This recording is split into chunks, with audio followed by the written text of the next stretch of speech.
గత ప్రభుత్వం ప్రతి మండలంలో 30 పడకల ఆసుపత్రి, ప్రతి నియోజకవర్గంలో 100 పడకల ఆసుపత్రి, ప్రతి జిల్లా కేంద్రంలో ఒక మెడికల్ కాలేజీని ఇస్తామని చెప్పిండ్రు. 10 సంవత్సరాలైన మండలాలలో 30 పడకలు రాలే, నియోజకవర్గాలలో 100 పడకలు రాలేదు. మెడికల్ కాలేజీలు ఇస్తే అత్తాపత్తా లేదు. బోర్డు అని ఉంది, జీవోన్ అని ఉంది, కానీ అది ఎక్కడుందో ఎత్తుకుతే ఎక్కడ కనిపించదు.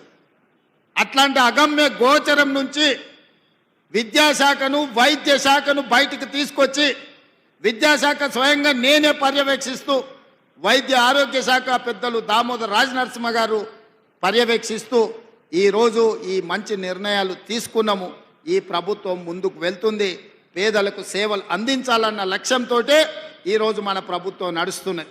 నేను ఈరోజు గుర్తు చేయదలుచుకున్నా, ప్రతివాడు ఈరోజు ఆరోగ్యశ్రీ గురించి, రాజీవ్ ఆరోగ్యశ్రీ గురించి మాట్లాడుతూ, ఆనాడు ప్రభుత్వ వైద్యానికి వెళ్తే పోయినవాడు పోయినట్టే మళ్ళీ వస్తాడో రాడు అని సినిమాల్లో పాటలు పెట్టిను, నేను రాను బిడ్డో సర్కారు దవాఖానకు అని.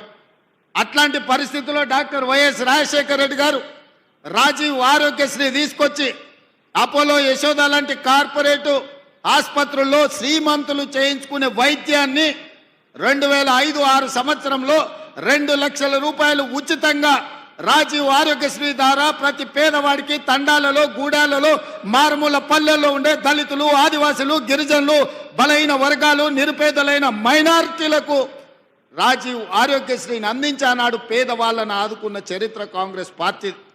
గత ప్రభుత్వం దాన్ని దెబ్బతీస్తే మేము వచ్చిన ఎంబడే ఈరోజు రాజీవ్ ఆరోగ్యశ్రీ ద్వారా 10 లక్షల రూపాయలు ఉచిత వైద్యాన్ని ఇవాళ తెలంగాణ పేదలకు అందిస్తున్నాం. ఇవ్వాలని మా అధికారులు నాకు సమాచారం అందించారు. సీఎం రిలీఫ్ ఫండ్కి మొదటి సంవత్సరంలో 835 కోట్ల రూపాయలు మేము ఖర్చు పెట్టినాం. ఇది చరిత్రలోనే రికార్డు.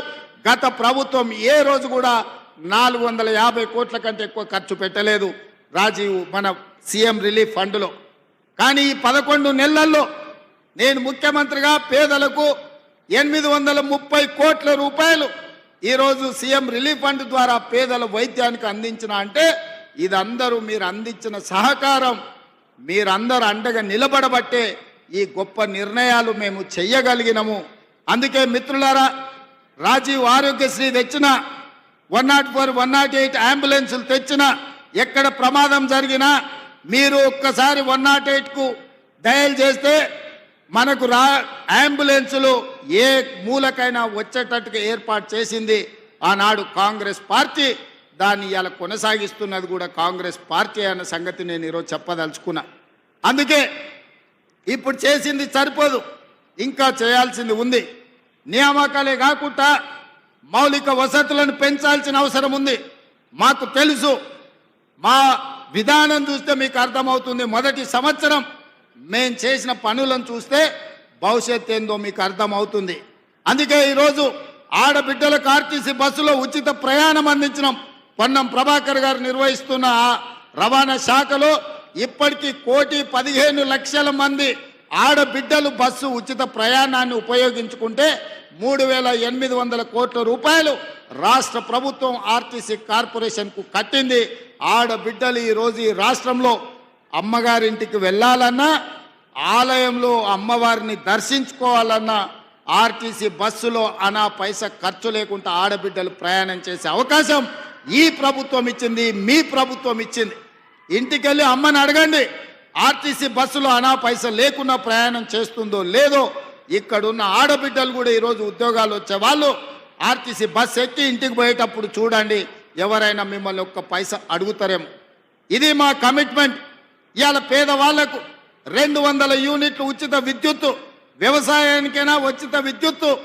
మరి పట్టణాలలో ఉండే పేదలకు లేదా అంటే పేదవాళ్ళకు కూడా విద్యుత్తు భారం పడకుండా టీవీ పెట్టుకున్నా, ట్యూబ్ లైట్ వేసుకున్నా, ఫ్రిడ్జ్ పెట్టుకున్నా పేదవాళ్ళకి ఇబ్బంది లేకుండా 200 యూనిట్ల వరకు ఇవాళ పేదవాళ్ళకు ఉచిత వైద్యం అందిస్తున్నాం.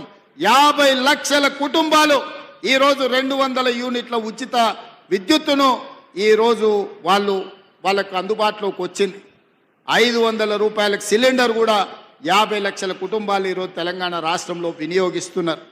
ఈ విధంగా రైతు రుణమాఫీ మొన్ననే పాలమూరు గడ్డ మీద రైతుల పండుగ చేసుకున్నాం. 21,000 కోట్ల రూపాయలు ఈ మొదటి సంవత్సరంలోనే మీరందరూ రైతుల బిడ్డలు మీ ఇంటికెళ్ళి మీ నాయనని అడగండి, రైతు రుణమాఫీ జరిగిందా లేదా.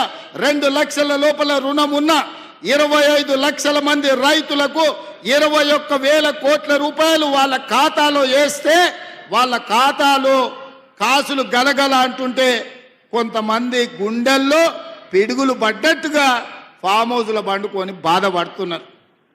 వాళ్ళ బాధకు మందు లేదు. ఏదైనా మందు ఉంటే ఇక ఆ మందు జూపల్లి కృష్ణారావు గారు ఇవ్వాల్సిందే, వారు లేరు కానీ వాళ్ళ శాఖ ఇవ్వాల్సిందే. ఎందుకై బాధపడుతురు? రైతులకి ఇవాళ 21,000 కోట్ల రూపాయలు మొదటి సంవత్సరంలోనే 25 లక్షల మంది రైతులకు రైతు రుణమాఫీ చేసినాం. అదే కాదు, రైతు భరోసా సంక్రాంతి పండుగ తర్వాత ఖచ్చితంగా రైతులను ఆదుకుంటాం, రైతు భరోసా ఇస్తామని చెప్పి ఈ ప్రజలకు చెప్పినాం. మా మీద ఉన్న నమ్మకంతో రైతులు ఈరోజు పండుగ చేసుకుంటున్నారు. అంతకుముందు వరేసుకుంటే ఊరేసుకున్నట్టే అని చెప్పారు గత పాలకులు. కానీ మేమేమన్నాం, వరి వెయ్యండి, వరి పండించండి, సన్నాలు పండించండి, తెలంగాణ సోన పండించండి, తెలంగాణలో ఉండే అన్ని residential schools, hostel, Kasturba ration షాపుల్లో సన్న బియ్యం ఇస్తాం. పేదోడు బుక్కెడు బువ్వ తినాలి అంటే సన్న బియ్యం ఇవ్వాలి, సన్నాలు పండించండి, 500 రూపాయలు బోనస్ ఇస్తా అని నేను చెప్పిన.